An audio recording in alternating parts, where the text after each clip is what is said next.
Hi, this is Mary, and this is another magical math moment. This video is going to be examining the linear parent function, including how to graph it and how to also talk about key features, such as function properties. Let's get to it. All right, the parent function for linear functions is y equals x, or sometimes you'll see it written as f of x equals x. In case you're wondering what this f of x is all about, it's just a fancy way of saying y.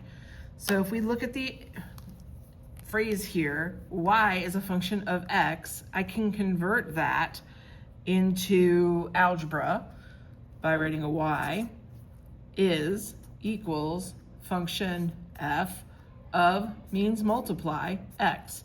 So we can see here that y equals f of x. They are the same exact thing, they're just fancy. Okay. We're going to take these x values and plug them into the function rule. So if I put a -2 in place for x, I get -2. For -1, if I put it in, the y value is also -1. The same happens for 0, 1, and 2. So we're gonna have our pretty little graph that goes through the points -2, -2, -1, -1, 0, 0, 1, 1, 2, 2. Forgive my uneven grid. Hopefully it's not too bad for you. So there is my pretty function. Now I also want to kind of point out here's x and y.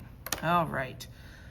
You've probably seen slope-intercept form before, y equals mx plus b. So let's just take a minute to talk about that. The slope is the rise over run of the graph. So if we look at what's happening here, we're going up 1 over 1.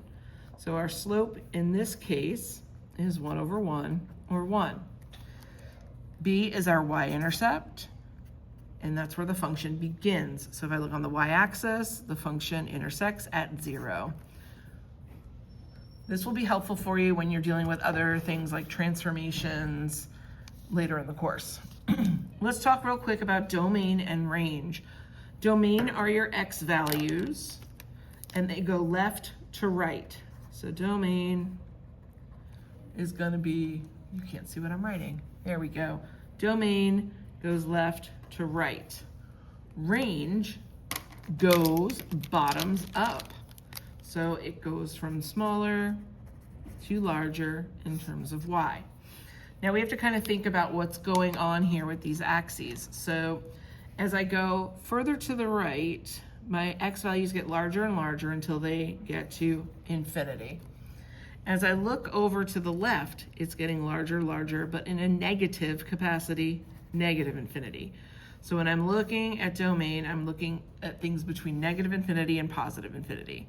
The same is true for range. As I go up, up, up, up, up, up, the y values get larger until they get to infinity. And then as I'm going down, down, down, down, the y values get larger, but they are negative. So if we were to look at our function and try to figure out what's going on in terms of domain and range, for domain, we're going from negative infinity to positive infinity. Since this goes out forever, I can go back to the x-axis and I am starting at negative infinity. So I'm going to say negative infinity is less than x, less than infinity. This is the inequality way to write it. We can also write this as an interval, which you'll learn about later. We always use parentheses when it comes to infinity or negative infinity. Another way to say this is all real numbers, because real numbers span anything in between positive and negative infinity. Let's see if we can figure out the range. The range also is going to go from smallest value to largest. So if I look here, this is going down forever to negative infinity. On this side here, it's going up to positive. So again, it's also negative infinity to infinity. Now for every linear function you encounter, the domain and range will always be the same, okay? So kind of keep that in mind as you're considering these things. Finally, I want to talk to you about increasing and decreasing intervals. This is sneaky for students and they sometimes struggle with it. So increasing means that it's going up, decreasing means it's going down. Again, we're looking left to right. This function, you may notice, as I go left to right, is strictly increasing. So this increasing interval in terms of x is negative infinity to infinity. Since it increases everywhere, it doesn't decrease anywhere, so we'll say none. Okay. Something else to talk about are the positive and negative intervals of the function. So positive and negative, they're talking about y values. So if we look at this graph, the positive y values are on the right side. So from 0 to infinity, y is positive. Now at the origin, y is 0. That's not a positive number. So when we write this, we're gonna again say 0 less than x less than infinity, because I can't really include 0 with this.